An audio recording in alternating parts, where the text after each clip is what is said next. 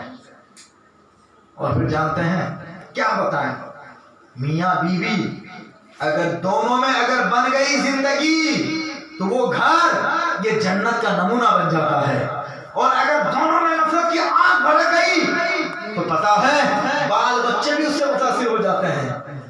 بال بچے بھی باہر بات کرتے ہیں کہ کیا کریں, ماں باپ ہمیں ملے ہیں. جب بھی دیکھو ماں تو باپ کو دیکھ نہیں پاتی ہے اور باپ کبھی ماں سے محبت نہیں کرتا ہے. دونوں میں ہمیشہ کھٹ پٹ, یار گھر پہ جاتے ہیں نا سکون نہیں ملتا ہے.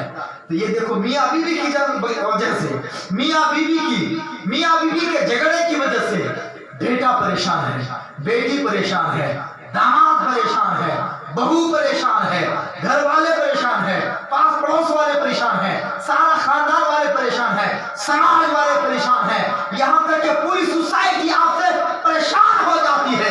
عزیزان ملت اسلامیہ, ابھی آپ نے دیکھا ایک واقعہ ہوا, قتل ہو گیا نا, کیوں ہوا؟ یقیناً یہاں پہ میاں بیوی کا بھی کہیں نہ کہیں ہاتھ ضرور ہے. عزیزان ملت اسلامیہ, میاں بیوی کے لیے, بیوی میاں کے لیے لباس بن جائے تو حق یہ ہے کہ اگر کہیں کچھ کمی نظر آتی ہو, بیوی بگڑ رہی ہو, تو اطمینان کے ساتھ, ٹھنڈے دماغ کے ساتھ, پیار محبت کے ساتھ شوہر کو چاہیے کہ بیوی کو سمجھائے, اس کو صحیح راستے پہ لانے کی کوشش کرے.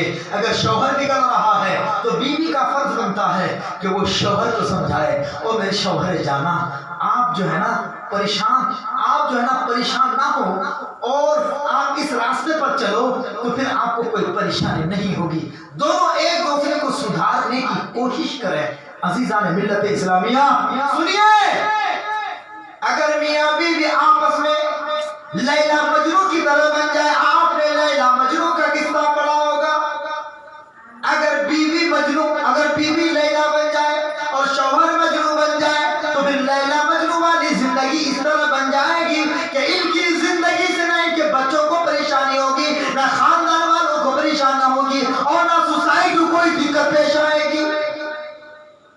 بلکہ اگر دونوں میاں بیوی جنت کا نمونہ بن کر کے سوسائٹی کو اگر سدھارنے پہ آئے نا, تو اپنے دوسروں کو بھی یہ میاں بیوی سدھارنے کا ذریعہ بن جاتا ہے.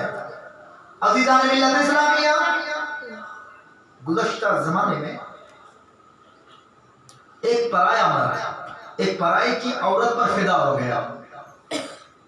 شوہر کو پتا نہیں, وہ بیوی بڑی خوبصورت و حسینہ و جمیلہ تھی, مگر ساتھ ساتھ دیندار بھی تھی, تہجد گزار بھی تھی, نماز پڑھنے والی تھی, حلال و حرام کی تمیز رکھنے والی تھی. وہ عورت اپنے پرائے میں تمیز رکھتی تھی, دین کے حساب سے چلتی تھی.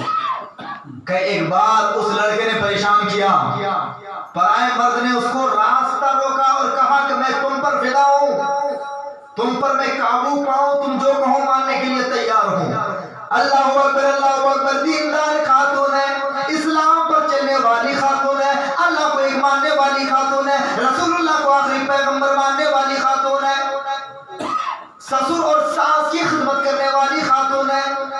بات کو شوہر سے چھپاتی نہیں ہے, بلکہ شوہر کے پاس آ کے کہتی ہو میرے شوہر جانا, وہ فلا اجنبی مرد مجھے تنگ کیا کرتا ہے, مجھے پریشان کیا کرتا ہے, میں تو تنگ آ گئی ہوں, میں جدھر بھی جاتی ہوں کام کاج کے لیے وہ میرا راستہ روک لیتا ہے اور مجھے پریشان کرتا ہے, میں کیا کروں. شوہر غصے میں نہیں آتا ہے, کیوں؟ اس لیے کہ شوہر وہ حقیقت میں عورت کا لباس بن کر کے تھا. شوہر نے کہا ٹھیک ہے, اب کی بار ملاقات ہو تو اس مرد سے کہہ دینا کہ تم جو بھی کہو گے میں ماننے کے لیے تیار ہوں, مگر میری ایک شرط ماننی پڑے گی. میری ایک شرط مانو گے تو میں تمہاری بات ماننے کے لیے تیار ہوں. کون کہتا ہے؟ شوہر کہتا ہے. کس سے؟ بیوی سے.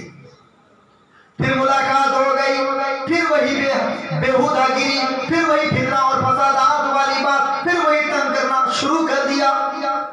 تو شوہر نے جو کہا تھا کہ تم ایسا کہنا, تو عورت نے کہا کہ سنو جی, تمہاری بات میں ماننے کے لیے تیار ہوں, مگر میری ایک شرط ہے. تو وہ اجنبی اور پرایا مرد کہتا ہے تیری ہر بات ماننے کے لیے تیار ہوں جی, بولو نا کیا کرنا ہے بولو. کہا کہ کچھ نہیں کرنا ہے, تم کو صرف 40 دن جماعت کے ساتھ 5 ٹائم کی نماز پڑھنی ہے. پھر جب تم 40 دن جماعت کے ساتھ 5 ٹائم کی نماز پوری کر لو پھر تم میرے پاس آ جاؤ, تم جو کہو گے میں ماننے کے لیے تیار ہوں. کہا کہ اتنی سی بات ہے؟ ہاں بس اتنی سی بات ہے. وہ خوشی میں جھومتا ہوا, تڑپتا ہوا, پرائی کی عورت کی محبت میں ڈوبتا ہوا چلا گیا. کہا کہ میں تو تمہارے لیے اپنی جان کی بازی بھی لگانے کے لیے تیار ہوں جی, یہ 40 دن ہی تو نماز پڑھنی ہے. اللہ اکبر وضو کرتا ہے, وضو کرنے کے بعد فجر سے نماز شروع کر دیتا ہے. 40 دن جماعت کے ساتھ نماز اس نے پوری کر لی اور پڑھ لی. جب 40 دن گزر گئے, شوہر جانا بیوی سے پوچھتا, او میری بیوی, او میری زندگی کے ہم سفر, او میری شریک حیات, کیا وہ اجنبی مرد پھر دکھا کبھی؟ وہ آیا کہا کہ اب تو نہیں دکھتا ہے, وہ پتہ نہیں کہاں چلا گیا. 40 دن نہیں, کئی دن گزر گئے, کئی 40 گزر گئے, اب تو پتہ ہی نہیں وہ کہاں چلا گیا. کہیں مر تو نہیں گیا, خبر تو لیجیے. جب اس کا شوہر خبر لینے کے لیے گیا تو پتا چلا کہ وہ مسجد میں تسبیح لیا ہوا ہے اور اللہ کی تسبیح میں لگا ہوا ہے. اس کو بلایا اور کہا کہ کیا بات ہے کہ فلاں عورت نے تم کو بلایا ہے اور تم نے جو بات پوری کر دی ہے وہ تیری بات سننے کے لیے تیار ہے. تو وہ اجنبی جو اجنبیہ پر پیدا ہو گیا تھا اور اس کو پانے کے لیے کچھ بھی کرنے کو تیار تھا, اس نے کہا کہ سنو جی سنو, جب تک بھی کے ناتے کوئی پوچھتا نہ تھا, تم نے خرید کر مجھے انمول کر دیا. ارے جاؤ جاؤ, تم اپنی بیوی سے جا کے کہہ دو کہ جب تک میں نے رب کو پہچانا نہیں تھا, جب تک میں نے خدا کو جانا نہیں تھا, جب تک میں نے خدا سے حقیقت میں محبت نہیں کیا تھا, دنیا کی فانی محبت میں فنا ہو گیا تھا, خدا کی محبت میں میں ڈوب گیا ہوں اور تم نے مجھے اچھا راستہ بتا دیا ہے. اس اجنبیہ عورت سے جا کے کہنا کہ اللہ تیرا بھلا کرے کہ تیری محبت میں گم ہو کر کے میں اصلی محبت کو پا گیا ہوں. جا کے کہنا کہ اب میں ایسی ذات کی محبت میں گم ہو گیا ہوں کہ اس کی محبت میں ڈوبنے والا اب دنیا کی محبت میں پھنس نہیں سکتا. جا اس کو کہو کہ تم آزادانہ زندگی گزارو اور مجھے اپنی راہ پہ رہنے دو. عزیزان ملت اسلامیہ, کیا سمجھا آپ نے؟ دیندار خاتون تھی, مرد بیوی کے لیے لباس بن گیا تھا, بیوی مرد کے لیے پورا لباس بن گئی تھی. ان دونوں میاں بیوی نے ایک اجنبی کی بگڑتی زندگی کو سدھار دیا. نہ یہ کہ صرف سدھار دیا, بے نمازی تھا اس کو نمازی بنا دیا, بدکار تھا متقی پرہیزگار بنا دیا, حقیقی محبت سے ناآشنا تھا, حقیقت میں وہ خدا سے محبت کرنے والا بنا دیا. پتا چلا کہ دنیا کی محبت یہ عارضی ہے, اللہ اور رسول کی محبت ہمیشہ رہنے والی ہے. کیا آپ نے دیکھا نہیں, بیوی کی جوانی اور خوبصورتی 15 سال 20 سال لیتی ہے میاں, اس کے بعد چمڑے جمع ہو جانے لگتے ہیں, بوڑھاپا آنے لگتا ہے, آنکھوں کی بینائی کمزور ہونے لگتی ہے. جب تک جوانی چھلکتی ہے شوہر فدا رہتا ہے, کیونکہ اس نے اسی کے لیے ہی شادی کیا تھا نا, دین کے لیے شادی نہیں کیا تھا. لیکن پیارے سنو سنو, آپ کی محبت وہ عورت نہیں تھی بلکہ آپ کی محبت تو اس کا حسن تھا, اس کی جوانی تھی. اس کی جوانی کم ہوتی گئی, اس کی جوانی ختم ہوتی گئی تو آپ کا پیار بھی ختم ہوتا گیا. لیکن اللہ کبھی ختم نہیں ہوتا تو اللہ کی محبت بھی ختم نہیں ہوتی, رسول اللہ کبھی ختم نہیں ہوتے تو رسول اللہ کا پیار, رسول اللہ کی محبت کبھی فنا نہیں ہوتی. لہذا اے دنیا والوں, اگر تم چاہتے ہو کہ دنیا کے مجازی عشق و محبت سے تم آزاد ہونا چاہتے ہو تو رسول اللہ کی محبت میں گم ہو جاؤ, اللہ کی محبت میں گم ہو جاؤ, تو دنیا کی کوئی محبت تمہیں پاگل نہیں بنا سکتی. اللہ تعالیٰ نے فرمایا کہ مرد عورتوں کے لیے اور عورت مرد کے لیے لباس ہے. لہذا میرے بھائیو دوستو ماں بہنوں, جو قانون جو اصول قرآن حدیث نے دیا کہ جب بھی تم جاؤ شادی کرنے کے لیے, قرآن کا دیا ہوا اصول اور مصطفیٰ کا دیا ہوا اصول لے کے جب جاؤ گے تو شادی میں کبھی بھی آپ کو ناکامی نہیں ہوگی. 4 باتوں میں سے کچھ بھی کم ہو